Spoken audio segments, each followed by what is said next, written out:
মামলা হয়েছে যে ওরা নতুন ভাবে যে ওবিসি লিস্ট তৈরি করছে এটা বেআইনি, আইন না মেনে করছে, যে পদ্ধতি মিলে ওবিসি তৈরি করছে না, সেজন্যই বাদ করে দিয়েছে। রীতিমতো দেখা যাচ্ছে যে ওবিসি ওবিসি সার্টিফিকেট 5 লক্ষ আনুমানিক বাতিল করলো রীতিমতো হাইকোর্টের ডিভিশন বেঞ্চ। কিন্তু কেন বলুন তো এই মুহূর্তে দাঁড়িয়ে সব সম্প্রদায় এখন বলছে বিপদে পড়লোই তো। কার্যত দেখা যাচ্ছে যারা এতদিন ওবিসি তালিকাভুক্ত ছিল, যারা পড়াশোনার ক্ষেত্রে অগ্রাধিকার পাচ্ছিল, চাকরির ক্ষেত্রে অগ্রাধিকার পেল, তাদের সমস্তটাই এই মুহূর্তে এখন প্রশ্নচিহ্নের মুখে। ডিভিশন বেঞ্চ ক্যান্সেল করে দিয়েছে, এরপর সুপ্রিম কোর্টে যদি রাজ্য সরকার যায় সেটা দেখা যাবে। কিন্তু এই মুহূর্তে প্রশ্নচিহ্নের মুখে আমার সঙ্গে রয়েছেন আইনজীবী বিকাশ রঞ্জন ভট্টাচার্য, তার সঙ্গে কথা বলবো। 5 লক্ষ আনুমানিক বলতে যারা সত্যিকারের ওবিসির অন্তর্ভুক্ত হওয়া উচিত, তাহলে তারাও তো বিপদে বললোই তো বললো। এবং অনেকে হয়তো খোঁজ করে দেখা যাবে ওবিসি নয় কিন্তু টাকা দিয়ে ওবিসি সার্টিফিকেট নিয়েছে।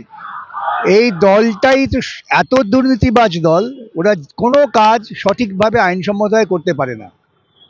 আমি বলছি তাহলে তার ফল ভোগ করতে হবে এই 5 লক্ষ। আমি তো সেই জন্যই বলি সাধারণ মানুষকে ভোট দেওয়ার আগে চিন্তা ভাবনা করে ভোট দিন। আপনারা যাদের ভোট দেন তারা দুর্নীতিগ্রস্ত জানা সত্ত্বেও ভোট দিয়েছেন, তার ফল ভুগতে হবে। এই মুহূর্তে দাঁড়িয়ে মমতা বন্দ্যোপাধ্যায় বলছেন এই রায় মানি না, ওবিসি চলবে। উনি তো কিছুই মানেন না, ওর মানা না মানার উপর কিচ্ছু যায় আসে না। সংবিধানটাই হচ্ছে আসল এবং আইনটা ওর ওপরে, উনি আইনের ওপরে নন। উনি পাগলের প্রলাপ বকেন, সে প্রলাপকে গুরুত্ব আমি দিই না। 2010 পর্যন্ত ঠিক মতো হয়েছে, তাই থাকবে। ওবিসি লিস্টটা নতুন করে বামফ্রন্ট সরকারই ঠিক মতো আইন করে সেই লিস্ট তৈরি করেছেন, তাই সেটা থাকবে। পরবর্তীকালে এরা ধাপ্পাবাজি করেছেন, চিটিংবাজি করেছেন, তাই বাতিল হয়ে গেল। ভূপেন বিশ্বাস যিনি তৎকালীন মন্ত্রী ছিলেন, তিনি বলছেন যে 3টে ক্যাটাগরিতে বিভক্ত ছিল, একদিকে ইকোনমি, একদিকে এডুকেশন, একদিকে সোশ্যালিজম। সেটা দেখে আমরা করেছিলাম একটা স্টাডির উপরে একটা আইন পাস হয়েছিল রীতিমতো গভর্নরের কাছে। বামফ্রন্ট আমলে তো সেটাই হয়েছিল, আইন মেনে করেছিল না, সেটা ফলো করেনি। সেটা ফলো করলে তো কিছু হতো না। ওরা সেটা ফলো না করে নিজেদের খুশি মতো করেছে, আইন পদ্ধতি বাদ দিয়ে।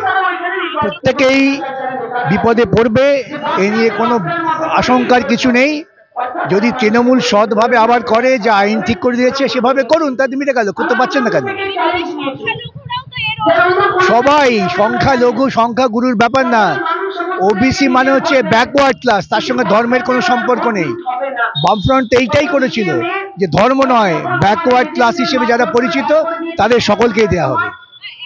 দেখা যাচ্ছে আপনি যাদবপুরে প্রচারে এসেছেন, যেখানে Trinamool Congress versus CPM, BJP কে কোথাও দেখা যায় না এই যাদবপুরে যা দেখা যাচ্ছে।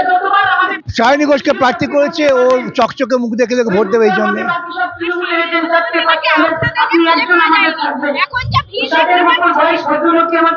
আরে সবার কথার উত্তর দিলে তো আমাদের সময় নষ্ট হয়ে যাবে। এই যারটার কথার উত্তর আমি দিই না। একই সঙ্গে কথা বলবো, সিপিএম আমলে মুখ্যমন্ত্রী বলছে কম অত্যাচার হয়নি, সিপিএম আমলে প্রচুর অত্যাচার হয়েছে। মুখ্যমন্ত্রী একটা লিস্ট বানান, কেন উনি কখন কি বলে উনি জানেন না তো। একটা লিস্ট তৈরি করুন, সেই লিস্ট তৈরি করে দিয়ে দিন, আমরা খতিয়ে দেখে বলে দেবো ওকে। হ্যাঁ, উনি লিস্ট তৈরি করুন। কেন উনি তো পাগলের মতো কথা বলেন, ওর কথা কোনো ভিত্তি নেই। লিখিত হলে ভিত্তি থাকবে।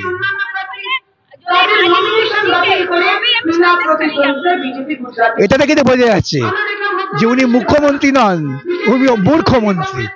একজন মুখ্যমন্ত্রী এ রাজ্যে একটা এলাকায় যাবেন, তার জন্য শর্ত আরোপ নিজেই করছেন।